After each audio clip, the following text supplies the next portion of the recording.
Hi! Welcome back po sa Tarot Page Philippines. And this video, gawin natin yung weekly horoscope para po sa may mga Sun, Moon at Rising sign na Pisces for November 3 hanggang 9.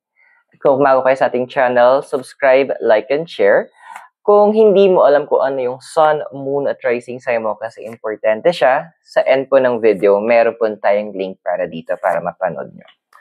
The readings are for guidance purposes. Use your free will wisely. At kung kailangan nyo po magpa-schedule ng private readings or spellworks, or gusto nyo po mag-donate using Gcash or Maya, details are in the description below, or pwede mong gamitin yung thanks button sa baba. Okay. Kamusta ka ba, Pisces? So, meron tayong 10 of Swords. Bakit parang parang overwork yata yung utak mo na naman. Overwork na rin yung emotions mo. Andun kasi yung point na ang daming ganap sa paligid and andoon na hindi mo alam paano mo hahatiin yung sarili mo na. Hindi mo alam paano mo, kung saan mo ilulugar. Yung tipong kung kaya ba lang maging gremlin siguro para ma-duplicate mo yung sarili mo, tas to be in this place and talk to this person habang ginagawa mo to, baka ginawa mo na. Pero andun kasi na pinapansin ng universe, nag-isa ka lang. You're just one. Hindi mo dito papasok yung kinakailangan mo. Alamin kung ano yung dapat mo unahin. Ibig sabihin, parang it's about priority setting. Ano yung mga bagay na kailangan mong unahin? Ano yung mga bagay na kailangan mong bigyang pansin muna?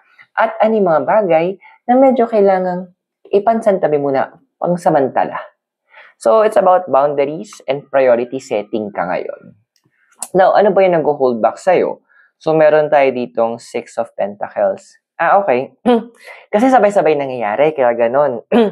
Dude, hindi naman, sometimes you need to know kung ano ba yung paano mong hahatiin din yung oras mo. Pero of all of this, hindi mo naman kailangan, gusto pa sa'yo ng card, hindi mo kailangan lahat i-fulfill lahat ng mga bagay. Ngari, sabi natin, sa isang araw, meron kang 10 invitation. Piliin mo doon yung ano yung importante. More on kung saan ka din magbe-benefit, hindi yung puro sila na nagbe-benefit. Diba? Sabi natin, you're a businessman and you have several invitations. Doon ka kung saan alam mo magkakaroon ka ng the connection will be better and you will also benefit. At andun din kung saan ka makapagtanim. Kumbaga, ito na yung gagamitin mo, yung instinct mo, yung kutob mo, para i-guide ka kung saan ka dapat pumunta, saan ka dapat nandoon. Now, yung desire card mo kasi, meron tayong 7 of Pentacles. Alam mo, when it comes to money making, yun nga, gusto mo na syempre maging stable yung finances, and then you want to also be that giver to other people. Which is a very good desire. Maganda siya. Kasi, andoon na gusto mong magbalik naman sa lahat ng mga mabuting ginawa sa'yo. Pero, hindi naman sa lahat ng pagkakataon na it is monetary yung pwedeng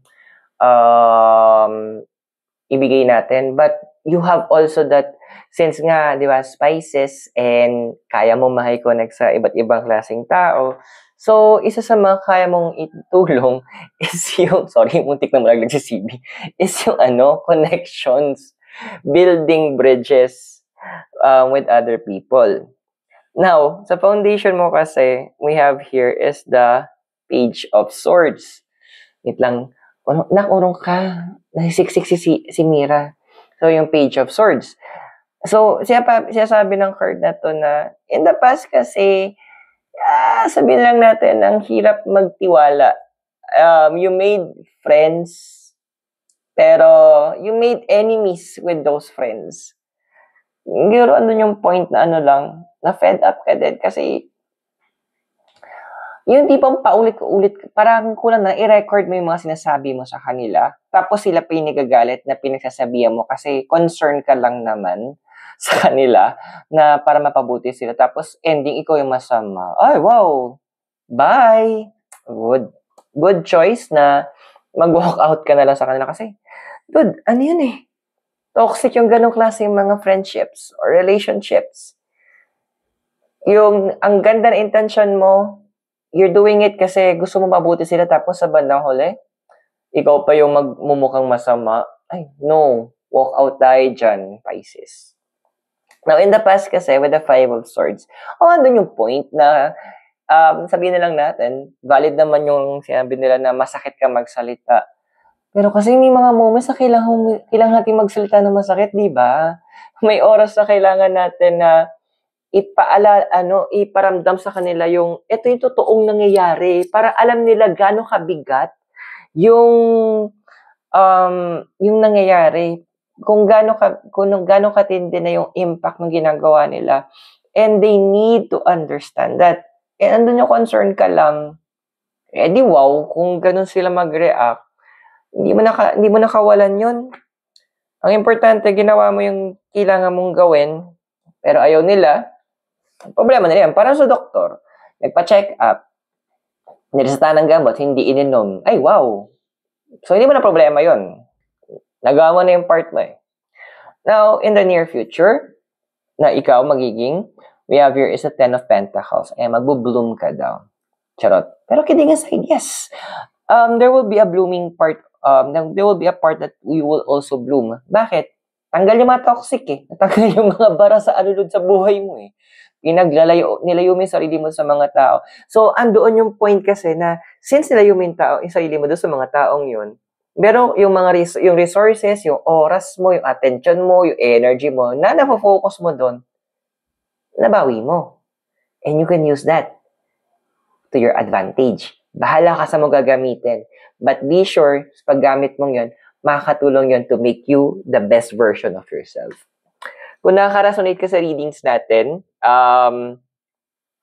I invite you to subscribe, like, and share sa ating channel para magkaroon ka ng access sa future videos natin. But for now, tuloy natin yung reading mo. We have here is yung physical environment mo is a card of justice. Well, ando naman na nagsisimula ka ng i-balance yung sarili mo in terms of siguro work, relationship. Kasi nga binabawasan mo na yung mga bara, not unnecessary na mga tao sa buhay mo. Masarap maraming kaibigan, pero mas masarap meron kang konting kaibigan, pero totoo naman lahat, di ba? Yung mga tipong give and take kayo, na pag meron ka nagbibigay, pag meron siya naman nagbibigay. Kapag ganun. Kasi sa mga connections mo, mas dalas, ikaw yung nagbibigay eh. Tapos, masama ka pa daw. Wow, di ba? Di wow. Now, your emotional environment we have here is the card of justice. Okay. Huwag kang magtataka that there will also be some people na pipiliin na ikaw yung layuan. Huwag kang magtataka na may mga tao na sila yung medyo feeling nila, kailangan nila medyo dumistansya sa'yo. Kasi, nakikita nila din na, alam mo bakit ginagawa nila yon? Kasi hindi ka nila, ito yung group ng tao sa buhay mo na hindi ka nila kayang i-manipulate. Nakikita nila, nagsisimula ka ng mag-prioritize ng sarili mo at andoon na hindi nila mabigay yung makapaglagay ng impluensya sa'yo para may mahut-hut sila mula sa'yo or meron silang mapiga mula sa'yo. Ang focus mo ngayon is yung ayusin yung sarili mo, di ba?